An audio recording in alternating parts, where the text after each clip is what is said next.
Palmas Reales, Iglesia Bíblica Bautista, perfeccionando tu vida con la palabra de Dios.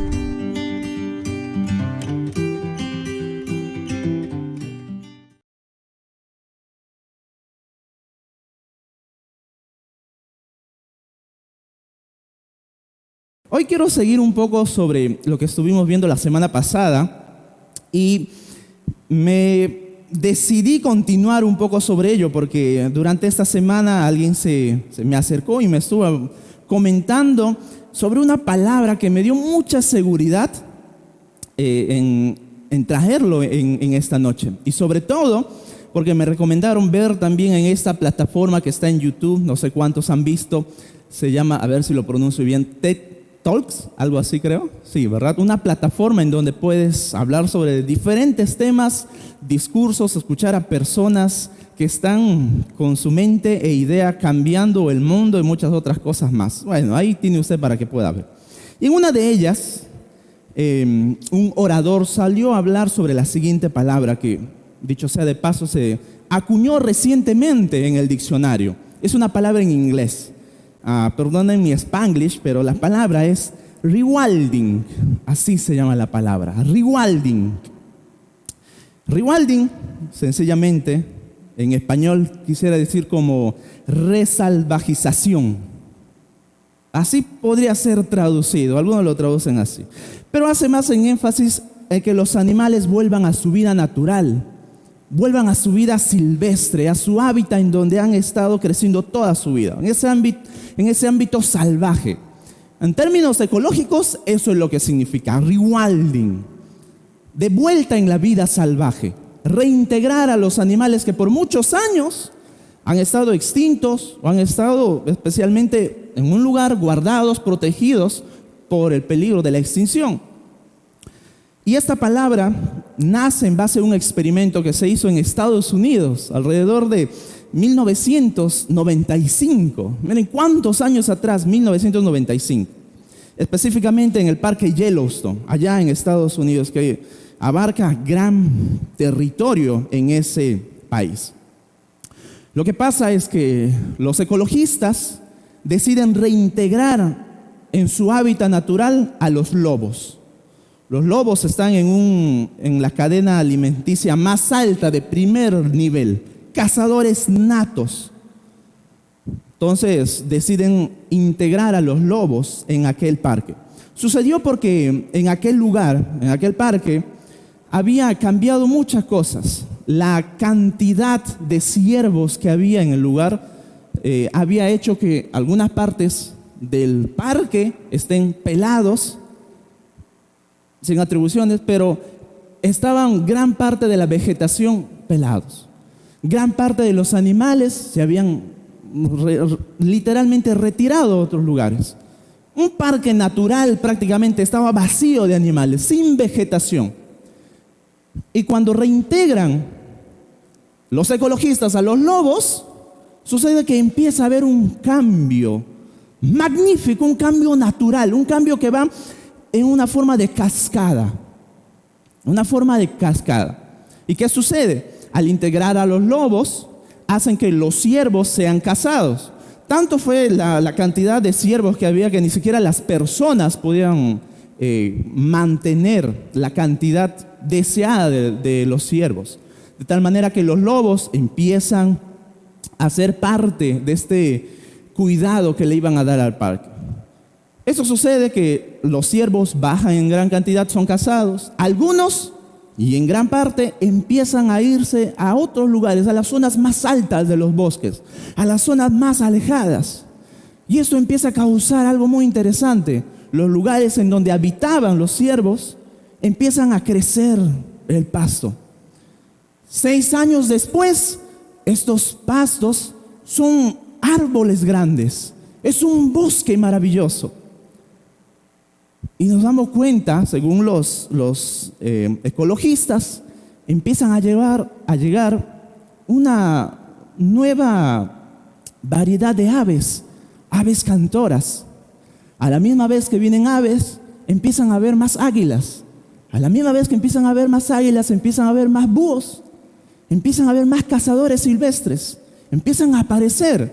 Y esto se empieza a hacer una maravillosa cadena, porque no solamente aparecen aves, sino que empiezan también a traer nuevas especies de animales.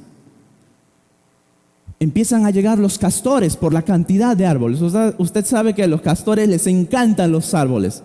Y algunos dicen que los castores son unos ingenieros de crear ecosistemas. Y en esos ecosistemas que creaban, traían nueva variedad de peces, traían nutrias, traían todo tipo de animales marinos. Al haber nuevos peces, empiezan a haber más osos, empiezan a haber más carroñeros, animales. Empiezan a cambiar completamente y todo este bosque empieza a llamar la atención en el mundo entero, porque pasan los años y este bosque prontamente se convierte en un hábitat natural que atrae a muchos animales, que estaba pelado, desaparecido, que no daban ni siquiera las ganas de ir a visitar. Ahora se pone en la vista de las personas y del mundo entero. Y no solamente sucede eso con los animales, sino que los lobos empiezan a cambiar los ríos. Sucede que al los animales retirarse, como los ciervos y otros, obviamente el suelo no empieza a ser muy habitado, empiezan a crecer vegetaciones, árboles grandes, hace que el suelo y todo el lugar, el territorio, se vuelva fuerte. Los ríos ya no causaban, las lluvias ya no causaban derrumbes, ya no causaba que haya inundaciones y cambie el caudal de los ríos o cambie la dirección. Se mantenían completamente en algunos de los casos. Y empieza a haber una variedad maravillosa en cómo de los lobos, al ser insertados, aproximadamente 5 lobos nada más, empieza a haber años más tarde un cambio maravilloso. Un pequeño grupo de animales cambió un ecosistema completo. Mira qué lindo, cómo es la naturaleza, podrían decir algunos, maravillosa, pero en todo ello está Dios. En todo este cambio de la naturaleza está Dios. Y aquí es una más en donde yo quiero hacerme la pregunta y reflexionar como lo hice la semana pasada. ¿Acaso los cristianos no tenemos lo necesario o lo suficiente para cambiar o impactar nuestro alrededor? Les pregunto, ¿tenemos o no tenemos? Yo creo que sí tenemos lo necesario para impactar, cambiar lo que está en nuestro alrededor. Podríamos decir, si los animales lo hicieron, ¿por qué nosotros no? ¿Por qué los cristianos, los hijos de Dios no? La semana pasada les hacía una pregunta. ¿Cuántos de ustedes, sus vecinos, sus amigos, sus familias dicen, yo quiero lo que tú tienes? Yo quiero ir a donde tú vas. Así dicen tus amigos, tu familia. Si te ven, claro, salir a la iglesia.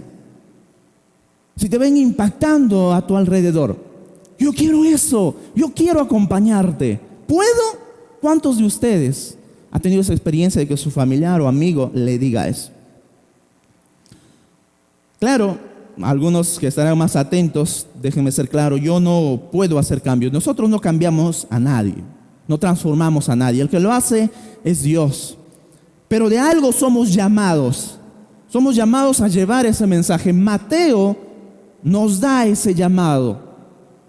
Nos da ese mandato de ir y predicar a las naciones. Tenemos el mandato de llevar el grandioso mensaje de Jesucristo a las demás personas. Y ese mensaje que llevamos, ese mensaje que estamos cada día viviendo incluso, es el que transforma vidas, es el que cambia vidas, es el que impacta en la vida de las personas. Así que hoy quiero que veamos una vez más a la iglesia que debemos imitar, a la iglesia que debemos seguir viviendo en su hábitat natural. La semana pasada estuvimos en Hechos y hoy también vamos a ver en Hechos. Acompáñenme a Hechos capítulo 2, por favor. Hechos capítulo 2, versículo 43 en adelante. La semana pasada nos centramos en el 42 nada más. Hoy vamos a ir el verso 43 en adelante. Dijimos que el libro de Hechos es el Evangelio en acción. Y ahí les daba una pizca. Si usted quiere leer Hechos, no lo lea como un libro de historia, que por cierto lo es. Pero no lo lea para llenarse de información. No, el Hechos es el Evangelio puesto en acción. Lucas es las obras de Jesús. El libro de Hechos es los discípulos, los apóstoles poniendo en acción el Evangelio de Cristo. Y eso es lo que debemos hacer nosotros. Cuando usted lo lee de esa forma, usted va a decir: yo quiero hacer esto, lo que hace esta iglesia. Yo quiero vivir como esta iglesia estaba viviendo. Porque es el Evangelio en acción, el Evangelio puesto en práctica en la vida de los creyentes. Y de esa manera vamos a poder aprender algo. Así que, verso 43 en adelante, por favor, acompáñenme en la lectura. Y sobrevino temor a toda persona, y muchas maravillas y señales eran hechas por los apóstoles. Todos los que habían creído estaban juntos y tenían en comunión todas las cosas, y vendían sus propiedades y sus bienes, y los repartían a todos según la necesidad de cada uno. Y perseverando unánimes cada día en el templo, y partiendo el pan en las casas, comían juntos con alegría y sencillez de corazón, alabando a Dios y teniendo favor con todo el pueblo. Y el Señor añadía cada día a la iglesia los que habían de ser salvos. Una iglesia que vive en su hábitat, una iglesia que vive en el lugar en donde Dios le ha llamado, es una iglesia que ve el poder de Dios en acción. Es una iglesia que ve el poder de Dios en acción. Los milagros en aquellos tiempos eran considerados parte esencial para dar a conocer el nuevo mensaje que los cristianos estaban compartiendo en aquel tiempo. Estaba surgiendo un nuevo movimiento. Así que los milagros estaban acompañando ese mensaje. Si usted recordará un poquito, los judíos siempre eran dados a pedir señales, milagros. Los judíos eran expertos en eso. Si alguien venía a decir: yo soy el Mesías, yo tengo algún mensaje que impactar, pero a ver, muéstrame qué poder haces, qué obras haces. No vengas aquí a parlotear, no vengas aquí con habladurías nada más, muéstrame el poder. Y la verdad que venían de una historia muy profunda en obras, en poderes maravillosas. Moisés abriendo el mar, increíble. Elías, Eliseo, Daniel, David. Y podemos ir mencionando una larga lista de hombres que realmente traían ese poder acompañado de su mensaje. Y los judíos, eso era su historia y eso era lo que querían. Sin embargo, los griegos no.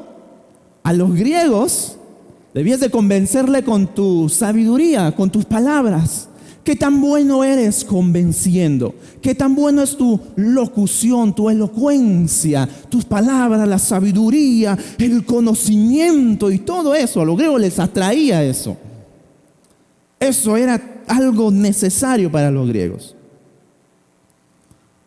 Y en este tiempo en el cual está la iglesia naciendo, floreciendo, poco a poco la iglesia iba creciendo y a la misma vez estaba acompañada por milagros. Hoy entendemos en la actualidad, en nuestro siglo XXI, que los milagros ya no se pueden dar de la manera como lo hacían al menos los apóstoles. ¿Quieres que te sane? Ven, decía el apóstol, y te sano. No tengo plata ni oro, pero lo que tengo, levántate, te sano y listo. Y de una manera rápida y natural estaban llamando la atención en las personas en aquel tiempo. Y era necesario. Sin embargo, en esta actualidad, Dios ya no trabaja de esa manera, porque tenemos algo mucho más seguro para nosotros, que es la palabra de Dios. En la actualidad no es necesario revelarnos el poder de Dios, moviendo montañas, haciendo milagros, resucitando muertos, haciendo acá un montón de cosas, como lo hacían en el tiempo de los apóstoles. Ya tenemos todo lo completo y necesario y suficiente para que podamos creer y para que Dios pueda transformar nuestras vidas. ¿No me cree? Por favor, rápidamente acompáñenme a Segunda de Pedro. Segunda de Pedro, capítulo 1, un pasaje muy conocido. Y si no lo conoce, pues aquí tiene para que lo apunte. Segunda de Pedro, capítulo 1, versículo 19. Dice así: tenemos también la palabra profética más segura. Escucha eso, la palabra profética más segura, a la cual hacéis bien en estar atentos como una antorcha que alumbra en lugar oscuro, hasta que el día esclarezca y el lucero de la mañana salga en vuestros corazones. Entendiendo primero esto, que ninguna profecía de la Escritura es de interpretación privada. Y ahí sigue un poco más el texto. Pero quiero que resalte la primera parte. Tenemos nosotros en la actualidad, mis hermanos, la palabra profética más segura. Es la palabra de Dios, que usted y yo hacemos bien en seguirla, hacemos bien en obedecerla. Sabemos que las señales y todas esas cosas maravillosas siempre fascinan a las personas, siempre atraen personas más bien. Y así era en aquel tiempo. La iglesia creció abundantemente porque veían el poder de Dios en acción. Y la gloria de Dios era tremendamente magnificada cuando todos miraban a Cristo, porque creían en el Señor Jesucristo. En la actualidad, usted no necesita hacer milagros para demostrar que Cristo es Dios. Usted no necesita sanar leprosos, no necesita sanar ciegos, echar fuera demonios, no necesita resucitar muertos. Mis hermanos, incluso Jesús hizo todas estas cosas y las personas aún así no lo aceptaban. Muchas personas lo rechazaban viendo a Jesús haciendo estas cosas maravillosas. ¿Y sabe qué es lo que decía? Seguramente hace esos milagros por el poder de Belcebú, por el poder de Satanás. No, era Dios mismo haciendo milagros, transformando las vidas. Pero estos canallas, estos fariseos, estos religiosos, no, es Satanás seguro. No eran capaces de ver a Dios en acción, Jesucristo mismo haciendo esta transformación en las vidas. ¿Se da cuenta? Usted no necesita hacer milagros para que puedan ver el poder de Dios en su vida. No necesita hacer cosas maravillosas por si acaso. No, es que yo quise orar por el enfermo y el enfermo se me murió. Todo lo contrario. Y la gente no cree. No necesita hacer eso. Lo que usted necesita, mis hermanos, es entender que el mayor milagro en la actualidad que podemos demostrar a nuestros vecinos, a nuestros familiares, amigos y alrededor, es su vida transformada. Es mi vida transformada. Mi vida es el mejor ejemplo de transformación. Mi vida es el mejor ejemplo del más grande milagro de Dios que haya hecho en mí. El hecho que Dios me haya salvado, me haya sacado de la condenación a la eterna salvación, eso es una gran muestra del poder de Dios. Su vida, lo que usted está aquí creyendo, cantando, diciendo que ama, diciendo que atesora, diciendo que cree, eso es el mayor milagro demostrando el poder de Dios. ¿Ustedes lo creen? ¿Lo ves de esa manera? Porque de repente usted no lo está entendiendo. ¿Mi vida? ¿Yo? No, yo quiero levantar muertos. O quiero sanar enfermos. No va a suceder. Empiece por su vida viendo cómo Dios transforma su vida. Le pregunto una vez más, ¿ve su vida como un milagro? ¿Ve su vida como un poder de Dios, como lo ha transformado? O quizás usted está desperdiciando todas estas obras maravillosas de nuestro Dios que hizo por usted. Quizás usted lo tiene en poco. Quizás usted está menospreciando la gran obra de Dios que hizo en su vida. ¿Puede entenderlo mejor? ¿Puede comprenderlo conmigo? La transformación, el poder de Dios ya empezó en su vida. Claro que sí, lo hizo hace 2000 años atrás y aún lo sigue haciendo. Pero su vida, mi vida, es el mejor ejemplo de transformación. Es el mayor ejemplo de poder de Dios en acción. Así que la iglesia primitiva, la iglesia que estaba haciendo acá en Hechos, no solamente estaba viendo el poder de Dios. Mis hermanos, yo veo el poder de Dios en sus vidas. ¿Usted lo ve así? ¿Amén? ¿Amén? Dios está obrando en sus vidas. El poder de Dios está en acción en la actualidad. Puede ser que usted no lo esté entendiendo, no lo esté atesorando, pero la realidad y la verdad es que usted es el mayor milagro de Dios en la actualidad. ¿Quiere ver el poder de Dios en acción? Mírese el espejo. Mírese el espejo. Y no se asuste, pero mire lo espiritual. Mire lo profundo en su corazón. Mire cómo Dios ha transformado.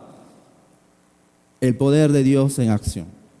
Usted está siendo parte de ese gran cambio. Una iglesia que vive en su hábitat. Una iglesia que vive transformando y viviendo en la palabra de Dios sobre todo, es aquella que ve la comunión. Es aquella que vive en comunión. Y esta iglesia en Hechos también tenía esa comunión en acción. Versículo 44 en adelante del libro de los Hechos que nos quedamos. Todos los que habían creído estaban juntos y tenían en comunión todas las cosas. Y vendían sus propiedades y sus bienes y lo repartían a todos según la necesidad de cada uno. Y perseverando unánimes cada día en el templo y partiendo el pan en las casas, comían juntos con alegría y sencillez de corazón. La semana pasada hablamos un poco de la comunión, pero desde una parte nada más, en hacer partícipes a otros o a nuevas personas que estábamos viendo, hacerlos partícipes, invitarlos a esa comunión que podemos disfrutar en Cristo Jesús. Bueno, esa comunión ahora que se está desarrollando, que Lucas sigue hablando, es una comunión, mis hermanos, que va mucho más allá de dar la bienvenida a nuevas personas. Va mucho más allá de saludar solamente a una persona y de decirle que Dios te bendiga. Esta iglesia tenía en comunión o entendía la comunión de tres específicas cosas. Primero, compartían todas las cosas. Esta iglesia compartía todas las cosas. Segundo, vendían sus cosas, sus propiedades para dar a los necesitados. De hecho, esto fue algo único que se estaba dando en aquel momento, porque había necesidad y un hermano tenía propiedad y bueno, lo vendía y todo lo que ganaban en valor de la venta se lo repartían entre los hermanos. No había ese egoísmo, lo repartían con un corazón abierto. Las circunstancias eran únicas en aquel lugar, pero si usted siente bien en su corazón hacerlo, hágalo. Nadie lo dice que no. Nadie le dice que no, ¿verdad? Hazlo si Dios pone eso en tu corazón. Y tercero, otra cosa que vemos en esta iglesia en cuanto a su comunión, es que la comunión se extendía más allá de la iglesia simplemente, más allá de estar cerrados en un lugar. Esta iglesia se expandían, mis hermanos, en la comunión. Podían realmente entender la comunión que habían creado en Cristo Jesús. Estas cosas, por más sencillas que parezca mencionar, no son fáciles de vivir. Son lindos mencionarlo de tres maneras. Pero vivirlos y ponerlos en práctica no son cosas del diario vivir. Deberían de hacerlo, ¿por qué no? Son difíciles vivirlos porque lucha con nuestro orgullo, lucha con nuestro egoísmo. ¿Quién quiere vender su propiedad y repartirlo entre los hermanos? ¿Quién quiere vender su terreno que cuesta $100,000 y repartirlo equitativamente 1,000 entre los hermanos? Si alguien lo quiere hacer, amén. Pero en la actualidad, la verdad yo no conozco un caso, y si lo hay, corríjame por favor. Pero la generosidad de esta iglesia y la generosidad en comunión está muy ligada a la comunión. Y no podemos vivir en comunión si no hay generosidad entre nosotros. No podemos vivir en comunión si somos egoístas, si somos orgullosos en compartir lo nuestro. ¿Se da cuenta? No podemos vivir en comunión si no estamos dispuestos a renunciar a nuestra comodidad de nuestras cosas.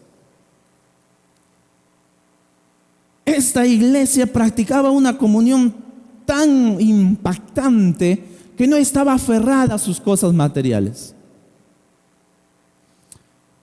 Sinceramente, la única respuesta que se me ocurre a esta reacción de la iglesia en cómo estaba actuando es que no le interesaba nada de las cosas de este mundo, le interesaba Cristo. Le apasionaba a Cristo esta iglesia. Lo que ellos podían pensar es que si tengo que renunciar a mis propiedades para ayudar a mis hermanos, pues lo hago. Si tengo que vender mis cosas para ayudar a mi hermano que está pasando necesidad, pues lo hago. Si tengo que dejar esto para ayudar a mi hermano, para ayudar y vivir en comunidad, pues lo hago. ¿Se da cuenta qué tal nivel de comunión y generosidad que vivía esta iglesia? Realmente no le interesaban las cosas de este mundo. La comunión, mis hermanos, en el creyente es producto de un corazón transformado por Cristo. Eso es la verdad. La verdadera comunión en los hijos de Dios es un producto del corazón transformado por Cristo. Si usted es un creyente, va a amar estar con sus hermanos. Si usted es un creyente, va a amar compartir con sus hermanos. Si usted es un creyente, va a amar dar a sus hermanos. Si usted es un creyente, va a amar dar de usted a sus hermanos. ¿Le apasiona eso? O tal vez lo que esta iglesia está viviendo solamente es un ideal lejano para nosotros. O tal vez solo lo que estaba viviendo esta iglesia, es que es algo único para ellos. O lo vemos de esa manera. Es que los tiempos han cambiado. Sí, los tiempos han cambiado. Pero ¿acaso es imposible vivirlo de esa manera? ¿Acaso es imposible salir de nuestras paredes y vivir el evangelio como lo estaba haciendo esta iglesia? Les comentaba la semana pasada que de repente estamos pensando que la iglesia es estar aquí encerrada en estas 4 paredes. Podemos estar pensando de repente que nuestra iglesia y nuestra comodidad está dentro de estas 4 paredes. ¿Qué? Si no hay este edificio, se cierra la iglesia, se termina la iglesia, dejamos de vivir en la iglesia. Nos sentimos cómodos en unas bancas tan lindas y hermosas. Nos sentimos cómodos escuchando buenas músicas. Nos sentimos cómodos que nos estén dando la letra de las canciones. Nos sentimos cómodos estando en un lugar como este. Y nos olvidamos de vivir la esencia de cómo una iglesia lo está haciendo. La iglesia esencial, esta iglesia está impactando y transformando su alrededor. La comunión es un producto de un corazón transformado. Es producto de un corazón que no ve el egoísmo, que no ve el orgullo y está dispuesto a compartir a los demás. ¿Cuántos ya sacaron a cenar a su pastor este año?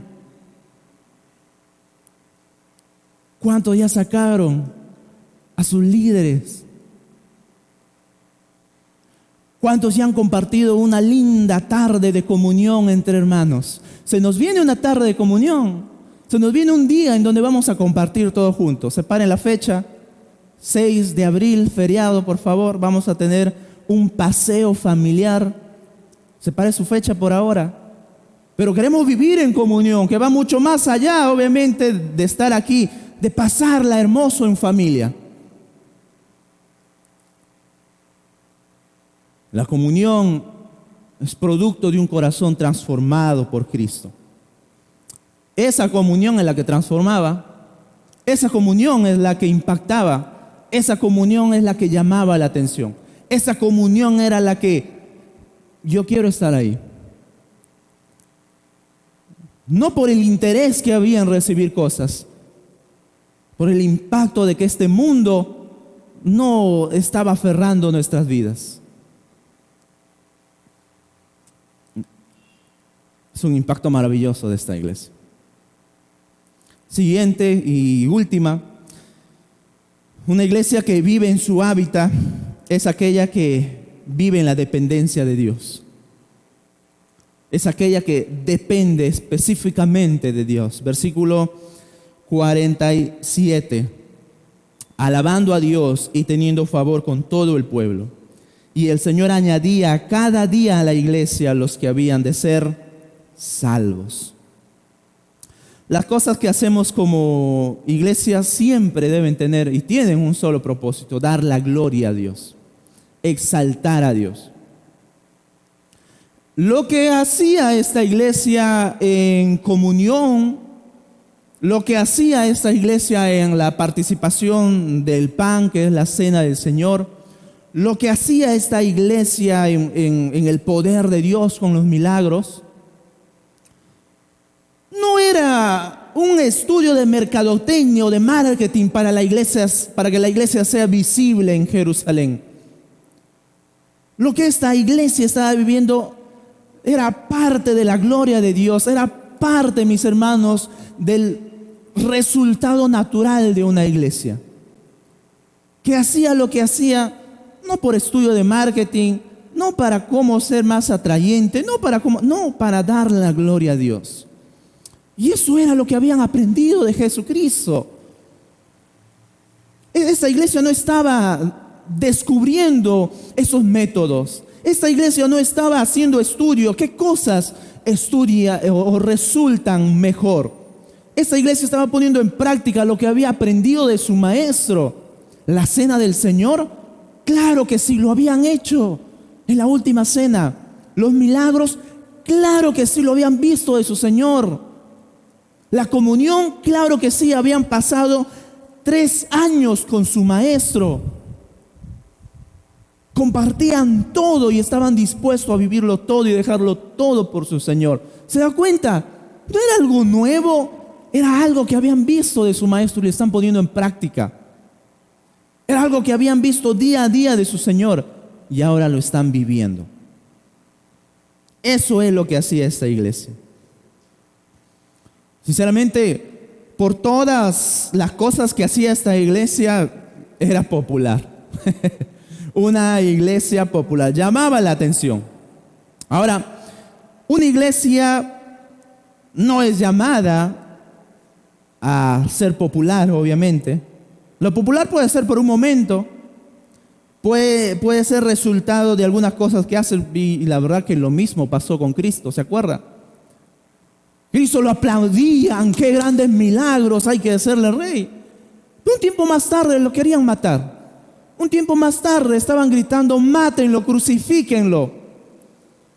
A esas mismas personas que decían que vive el rey, Hosana, el Altísimo, el nuevo rey, ha venido, ha llegado, aleluya. Tiempo después lo querían matar y lo hicieron. Lo clavaron en una cruz. Lo clavaron en una cruz. A nosotros, Cristo nos dejó bien claro que no somos llamados a ser popular. Cristo nos dijo bien claro que ustedes sufrirán persecución hasta lo último, le vendrán tribulación, le vendrá sufrimiento. Y ese mensaje es lo que yo no quería escuchar. Yo quería escuchar lindo, que Dios me va a bendecir, me va a dar todo. No, Cristo predicó sufrimiento, tribulación, angustia, dolor para la vida de los creyentes. Por eso muchos dijeron que es difícil es escuchar esto. Esto no es cosa sencilla, mejor, más sencillo es seguir a los fariseos que a Cristo. Algunos se daban cuenta que seguir a Jesús no era cosa fácil. Y lo que Cristo nos está llamando es a glorificar su nombre. Nosotros, mis hermanos, no hacemos lo que hacemos para que la gente nos mire bien. Aunque es muy lindo, ¿verdad? Es muy hermoso que nos vean bien. Todo lo que hacemos es para glorificar a Dios. Todo lo que hacemos es para que el nombre de nuestro Señor sea exaltado. Y cuando el nombre del Señor es exaltado, va a pasar lo que estaba surgiendo en esta iglesia. Y el Señor añadía cada día a la iglesia los que habían de ser salvos. ¿Se da cuenta? Nosotros no transformamos a nadie. Llevamos el mensaje, vivimos el mensaje y el Señor se encarga de todo. Siempre y cuando seamos fieles a lo que en la palabra de Dios está puesta. Eso es descansar en Dios. Eso es depender en Dios. Qué hermoso lo que vivía esta iglesia. Podríamos hacer un sinnúmero de actividades, podríamos hacer un sinnúmero de cosas en la iglesia y ni siquiera podríamos interesarnos en dar la gloria a Dios, en cómo esto va a dar la gloria a Dios. Centrémonos en dar la gloria a Dios y Dios se encarga del resto. Trabajemos con responsabilidad. Eso no quiere decir, bueno, entonces no hay que hacer nada, no. Es nuestra responsabilidad como iglesia trabajar. Eso es nuestra responsabilidad como iglesia planear cómo la iglesia se va a edificar de una manera mejor. Pero el que hace el resto del trabajo es Dios. El que hace el resto del trabajo es nuestro Señor. Nuestra responsabilidad es trabajar y ser responsables en enseñar, en capacitar, en instruir a otros. Dios se encarga del resto, mis hermanos. Eso es dependencia en Dios. Eso es confiar en Dios. Eso es ser sostenido por nuestro Dios.